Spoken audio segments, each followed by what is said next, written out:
Hello students, new academy के इस YouTube channel पर आप सभी का स्वागत करता हूं।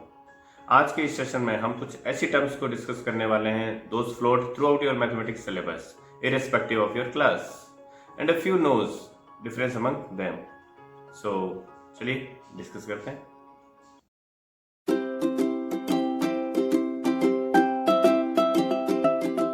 Welcome you once again at the YouTube channel of New Academy.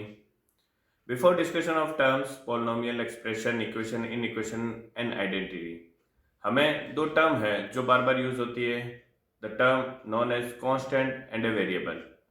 ये दो टर्म्स में आपको डिफरेंस पता होना जरूरी है। तो पहले देख लेते हैं इन दोनों टर्म्स में क्या डिफरेंस है, एक कांस्टेंट क्या होता है और एक वेरिएबल क्या होता है। ठीक है, सपोज मैं एक स्क्वायर ले लेता हूं जिसकी साइड में 2 यूनिट ले लेता हूं। ठीक है, स्क्वायर में सभी साइड्स क्या होती है, इक्वल होती है। I have to find out the perimeter of this square. Perimeter क्या होता है, sum of all the sides means 2 + 2 + 2 + 2, it means 4 times 2 that is equal to 8 unit. 8 unit क्या हो गया, इसका पेरीमीटर हो गया। Suppose I have taken another square, side of each length is 3, then the perimeter in this case will be 4 times 3, it means 12 unit. In general, I have taken a square of x unit having side x unit in each case. ठीक है, सभी sides equal हो जाएगी, but we have to find out the perimeter. Perimeter क्या हो जाएगा, 4 times x। ठीक है, इन तीनों सिचुएशन में जो टर्म 4 है वो ऑलवेज क्या रह रहा है, कांस्टेंट रह रहा है। ये टर्म 4 क्या रह रहा है, कांस्टेंट रह रहा है इरेस्पेक्टिव ऑफ द साइड। ठीक है, एंड वेरी क्या कर रहा है, ये जो 2 है वो वेरी कर रहा है according to the length of the side. ठीक है, कांस्टेंट टर्म वो टर्म होते हैं जो ऑलवेज क्या रहते हैं, फिक्स रहते हैं। इस केस में फिक्स क्या है, 4, ये हमेशा क्या रह रहा है, फिक्स रह रहा है 4। एंड वेरिएबल वो टर्म्स होते हैं जो एज पर द सिचुएशन क्या होते हैं, वेरी करते हैं, चेंज होते हैं, वो हमारे वेरिएबल होते हैं। जनरली वेरिएबल्स को अल्फाबेट से रिप्रेजेंट करते हैं। Okay, so this is the basic difference between constant and variables. अब हमारी जो टर्म्स है उनको डिस्कस कर लेते हैं।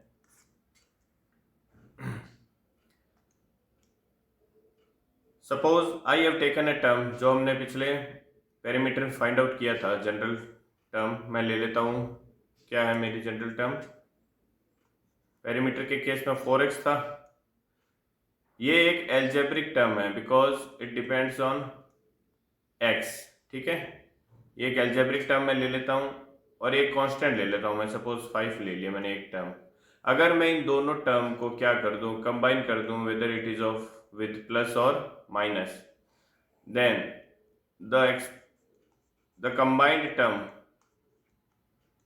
will be is of form 4x plus 5. This combined term having two terms, one algebraic term and one is constant term, that combined term is known as an expression.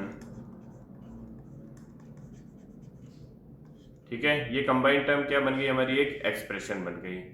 अगर इस combined term या expression में जो variable है, हमारा variable क्या है, x, अगर इस वेरिएबल की पावर मीन्स एक्सपोनेंट ऑलवेज क्या हो जाए, होल नंबर हो जाता है।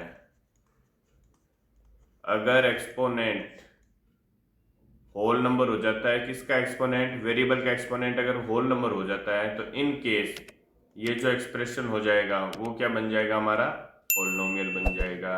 Polynomial in x because that polynomial having a variable is x। Suppose मैं कोई दूसरा पोलिनोमियल ले लेता हूँ p of x, y, it means ये जो पोलिनोमियल होगा वो x और y दोनों में होगा। x² + y² - 4 ले लिया मैंने। ये एक पॉलिनोमियल है, क्यों, क्योंकि यहाँ जो वेरिएबल है x एंड y, इन दोनों के जो एक्सपोनेंट है वो क्या है, होल नंबर है। ओके और ये पॉलिनोमियल कितने वेरिएबल में है? 2 वेरिएबल में, that is why I have written x, y, polynomial in x, y। It means I can say वो एक्सप्रेशंस जिनमें वेरिएबल्स का जो पावर होती है या एक्सपोनेंट होता है वो ऑलवेज क्या हो? होल नंबर्स हो, then those expressions are known as polynomial. It means मैं ये कह सकता हूं कि ऑल पॉलिनोमियल्स जो होते हैं वो क्या होते हैं? एक्सप्रेशन होते हैं। But vice versa is not true, because अगर मैं लिखता हूँ √x-2, ये भी क्या है? एक एक्सप्रेशन है, ये एक एल्जेब्रिक टर्म है और ये एक कांस्टेंट टर्म है। ये एक एक्सप्रेशन है बट ये पॉलिनोमियल नहीं है। क्यों नहीं है पॉलिनोमियल? बिकॉज x की पावर क्या है यहाँ पे? 1/2 है। 1/2 एक होल नंबर नहीं होता। इट मीन्स ये √x-2 एक एक्सप्रेशन है बट पॉलिनोमियल नहीं है। This is the basic difference between a polynomial and an expression. Okay? चलिए नेक्स्ट टर्म क्या है उसको डिस्कस कर लेते हैं। कोई भी एक्सप्रेशन, सपोज मैं एक्सप्रेशन लिखता हूँ 4x + 5 था हमारा एक्सप्रेशन। अगर इस एक्सप्रेशन के इक्वल में मैं कोई और एक्सप्रेशन लिख देता हूँ या फिर कोई कांस्टेंट लिख देता हूँ तो ये जो बनता है वो हमारा क्या बन जाता है? इक्वेशन बन जाती है। इक्वेशन इन x, क्योंकि यहाँ वेरिएबल क्या है? x है। इक्वेशन से हमारा जो वेरिएबल होता है उसकी वैल्यू फाइंड आउट की जाती है ऑलवेज। अगर मैं यहाँ से इक्वेशन 4x + 5 है, अगर मैं इसको 3x-2 के इक्वल लेता हूँ तो मेरी x की वैल्यू क्या आ जाएगी? 3x को मैं इस तरफ ट्रांसफर करूंगा, 4x - 3x x हो जाएगा। 5 को दूसरी तरफ ट्रांसफर कर देंगे तो +5 है, -5 हो जाएगा। -5 × -2 -7। ये x की वैल्यू फाइंड आउट हो जाएगी फर्स्ट इक्वेशन से। सेकेंड इक्वेशन से क्या हो जाएगा? 5 से 5 कैंसिल हो जाएगा, x = क्या आ जाएगा? 0। ठीक है, जब भी किसी एक्सप्रेशन के इक्वल में आप कोई दूसरा एक्सप्रेशन रख देते हो या फिर कोई कांस्टेंट रख देते हो तो वो जो बनता है वो हमारा क्या होता है? एक इक्वेशन होता है। इक्वेशन में ऑलवेज इक्वल का साइन होता है। ठीक है, अगर इसी एक्सप्रेशन को मैं किसी दूसरे एक्सप्रेशन या कांस्टेंट से कंपेयर करता हूं, कंपैरिजन होता है in the form of greater than equal to, less than और लेस देन इक्वल टू। जब भी आप किसी एक्सप्रेशन को, मैं एक्सप्रेशन की बात कर रहा हूं, यहाँ पावर होल नंबर होना जरूरी नहीं है। पॉलिनोमियल के केस में जो वेरिएबल होता है उसकी पावर होल नंबर होना जरूरी है। एक्सप्रेशन के केस में पावर होल नंबर होना जरूरी नहीं है, पावर कुछ भी हो सकता है यहाँ पे। ओके, अगर किसी एक्सप्रेशन को आप किसी दूसरे एक्सप्रेशन या फिर कांस्टेंट से कंपेयर करते हो तो वो जो बनता है वो इक्वेशन नहीं, वो बनता है इनइक्वेशन। इक्वेशन को हिंदी में क्या कहते हैं? समीकरण बोलते हैं। इनइक्वेशन को हिंदी में क्या बोलते हैं? असमीका बोलते हैं। ठीक है, जब भी किसी एक एक्सप्रेशन को आप किसी दूसरे एक्सप्रेशन से कंपेयर करते हो या किसी कांस्टेंट से कंपेयर करते हो तो वो जो बनता है वो हमेशा क्या बनता है? इनइक्वेशन बनता है या असमीका बनती है। ओके, तो हमने 4 टर्म्स को डिस्कस कर लिया है: polynomial, expression, equation and inequation. Now the most important is an identity. Identity क्या होती है?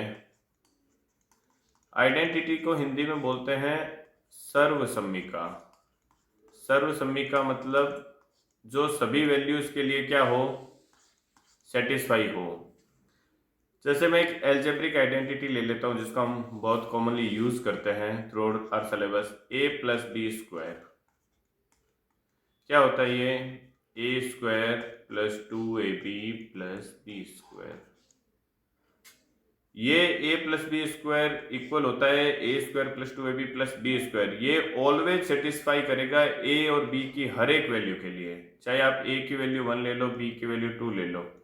इट मीन्स इस तरफ क्या बनेगा, 3 स्क्वायर 9 बन जाएगा लेफ्ट हैंड साइड में। अगर ये मैं पुट करता हूँ 1 square 1 plus 2 into a into b 4 plus b square 4, it means ये भी ऑलवेज क्या बन जाएगा, 9 बन जाएगा। इट मीन्स आइडेंटिटी वो होती है जो जो भी इसमें टर्म यूज हो रहे हैं या वेरिएबल यूज हो रहे हैं, वो वेरिएबल की हर एक वैल्यूज के लिए ऑलवेज क्या हो, सेटिस्फाई हो। सपोज मैं एक और आइडेंटिटी ले लेता हूँ, ये अलजेब्रिक आइडेंटिटी लिए मैंने, एक ट्रिग्नोमेट्रिक आइडेंटिटी ले लेता हूँ, suppose sine square theta plus cos square theta. ये हमेशा इक्वल होता है किसके, 1 के इक्वल होता है। आप थीटा की कोई भी वैल्यू ले लीजिए, ये sine square theta plus cos square theta always क्या होगा, 1 होगा। वेरिएबल यहाँ थीटा है, सपोज मैं थीटा इक्वल टू क्या ले लेता हूँ, 30 डिग्री ले लेता हूँ।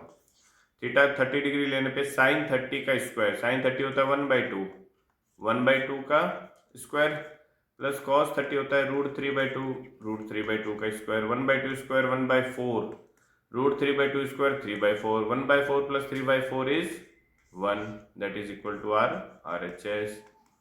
इट मीन्स आइडेंटिटी वो टर्म होती है जो वेरिएबल की ऑल वैल्यूज के लिए क्या हो, ऑलवेज सेटिस्फाई हो, वो हमारी होती है identity.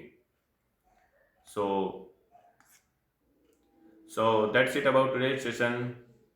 See you soon in our next session. Till then, bye bye and take care.